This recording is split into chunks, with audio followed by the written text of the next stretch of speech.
power amata zupi daba aduga isa yauna adi cycle thaudana adi kilometer yankai tare thaurga narol puning thawatpa aina propose over paisabuna pirakhidaba aina mitu da khangi corporation gi chairman ai boibugi mathau tadi tang kunma thoida tourism corporation gi adi daita lauraga sangai festival hangtwe K.Shyam ready tourism minister lai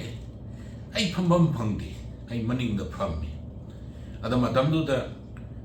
tourism gi commissioner na director da ingatpi chairman mathak da kokhalo ai bu khungoi na bugum thoki aduga single space pibagi khodong chaba ingon da laikide miyam amang da yon bugum thoki next day tang kuni thoida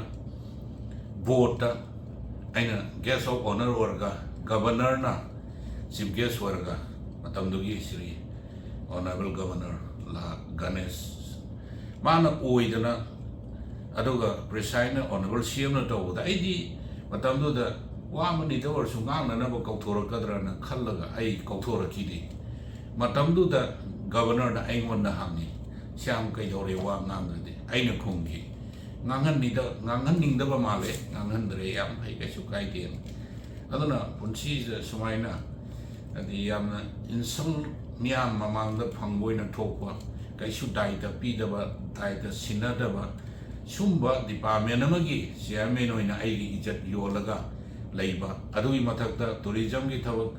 honorable MLA sina magi kendra da pangthong ba aina kai su mating pangmangam da ba aduga corporation gi chairman ni haidana aigi karya kata state ki kendra gi mayam amana